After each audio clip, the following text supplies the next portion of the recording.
Happy Thursday. Today's workout involves 2 different EMOMs. For the warm-up, it's going to be 45 seconds on, 15 seconds transition, 1 time through. I want you to start with some sort of cardio. So that could be a row, bike, jump rope, penguin claps, or a really quick jog. After that, sit-ups, then burpees, V-ups or knee-ins, and then we're going to go into our weighted movements with goblet squats, gorilla rows, either Russian or American swings, and then ballistic rows with 1 weight. So for the sit-ups, guys, if you have an ab mat, then go ahead and use that.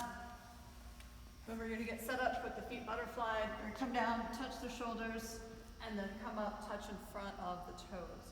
If you need to, you can put your feet underneath the dumbbells to anchor them to make it a little easier to come up for that sit-up. The next one's going to be our burpee. Ideally, our chest and thighs are going to touch. We're going to jump back from this wide stance. We're going to come forward into this wide stance. Jump and clap. If you need to modify, you can step back, stay in a plank position, step forward, still jump and clap. You can also set your hands up on a chair or sofa if you need to elevate for more assistance. Next one's going to be our V-ups or knee-ins. So for these, ideally our legs are going to stay straight, our feet are going to be pointed. We're going to start in our hollow body, come up, touch the toes, and then come back to our hollow. If that's too hard, we'll do knee-ins, still hitting this nice hollow body position each time in between the reps. For our goblet squats, what you're going to do is grab your weight, whether that's a backpack, a kettlebell, dumbbell. You're going to get your feet set in your squat stance, chest up. You're going to come down, push those knees out, start to warm up those ankles. Keep the back nice and flat, and stand all the way. For our gorilla rows, ideally these are done with 2 kettlebells. Both are going to be on the ground. You're going to row 1 at a time. So I'm going to get myself set in a nice deadlift position, row up to my chest, and then opposite side. If you're using dumbbells, it might be a little awkward to have the dumbbells all the way down at the ground. So go ahead and just elevate them a little bit to where they might be here, and then you're still alternating. After that, we've got our Russian or American swings. So for these, you're going to set up just a few inches behind the kettlebell or dumbbell. If you're going Russian style, you're going to the shoulders. If you're going American, you're going up overhead. And then lastly, with our ballistic rows, you're only going to need 1 weight for this. So it's a little more dynamic movement. I'm going to row, and then I'm going to switch hands in midair.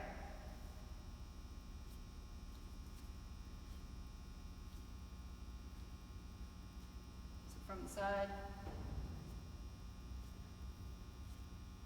So you still want to pull all the way, and then you're just going to drop it right into your other hand, and then row the other side.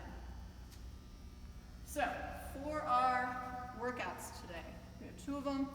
First one, every minute on the minute, times 3 rounds. You're going to start with a cardio option. So it depends on what you have access to. If you've got a rower, guys, you're doing 12 calories, ladies, you're doing 10. If you have a bike, 8 calories for the guys, 6 calories for the ladies, or you can go on that quick run. Okay, just make sure you're back in time for the next minute. Minute 2 is our core option. So several options here, depending on your skill level and what you have access to. The rep scheme is going to be anywhere from 12 to 15. We either have toes to bar, or weighted knees to 90, and I'll demo what that looks like in a minute. Weighted sit-ups, anchored toes to bar, or V-ups. Minute 3, this is where we're going to score our workout. This is max goblet squats during that last minute. Okay? So your score is going to be the total number of reps. So if every round you got 20 reps, your total score would be 60, and then you'd also just include what weight you use. Minute 4 is rest. So what this means is you should be working really hard in that last round to get as many reps as possible during that minute because you have a whole minute of rest. For the first 2 options here, you should have a good 10 to 15 seconds of rest transition time. after the cardio piece as well as after the core piece. Okay, if you're working for the entire minute, then you need to scale down, either the movement or the number of reps. After you finish this piece right here, these 3 rounds, you're gonna rest for 4 minutes, okay? You're gonna go into WOD 2 after that. So also, every minute on the minute times 3 rounds. For the jumping option, minute 1, you can do 25 to 50 double unders, or penguin claps, or single unders, or maybe here you're counting attempts on the double unders. You can do 10 to 12 box jumps or step ups, and then 10 to 12 burpees. So just pick one and do that for the minute. For our pulling options, we've got 10 to 15 pull-ups or chest to bars, 5 to 7 bar muscle ups, and then down here I've got 10 to 15 per arm. If you've got 2 dumbbells or kettlebells, do those gorilla rows, or if you've got 1, do a ballistic row. Again, 10 to 15 per arm. And then here for our score is going to be max swings. You can either pick Russian or American. Your score is going to be your total reps and include the weight you used and the style of swing that you used. Okay, so again, if you did 20 swings over 3 rounds, your score is 60, and then you just indicate what weight you used, and then if you did Russian or American swings. And again, same thing here. You should have a good 10 to 15 seconds of rest transition after both the jumping minute and the pulling minute. Okay, and then we want max effort on minute 3, and then I forgot to write this in here, but there should be a minute 4. You get a nice 1 minute rest. All right, so let's go over and review our other options on the rig.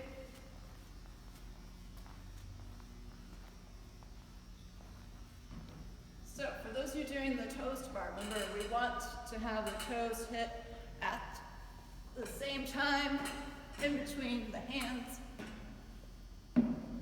Another option, if you don't quite have the rhythm or the timing or strength for toes to bar, what you can do is a weighted knees to 90.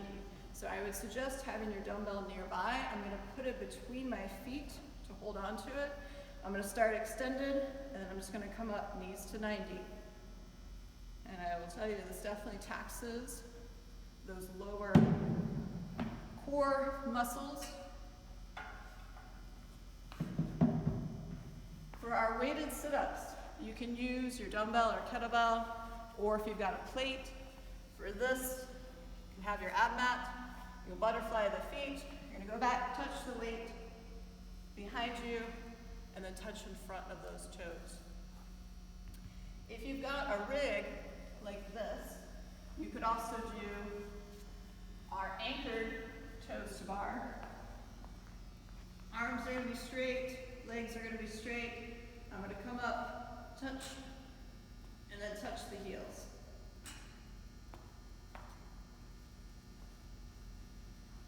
And then lastly, like we mentioned earlier, is our V-ups as another option. You could add weight to increase the challenge on those. For those box jumps and step-ups, for the box, you want to get set up so that you're about a foot or so away from the box. You're going to push the butt back, jump, stand all the way up at the top.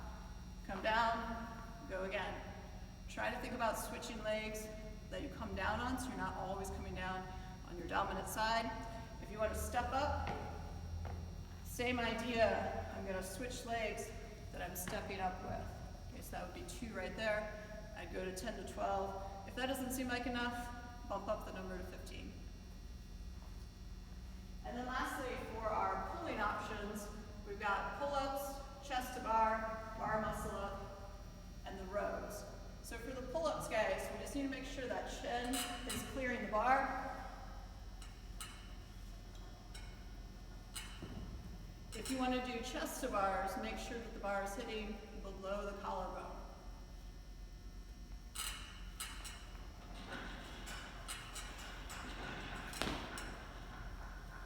Or, like I said, you could also do the ballistic row with the 1 dumbbell or 1 kettlebell, or those gorilla rows if you've got 2.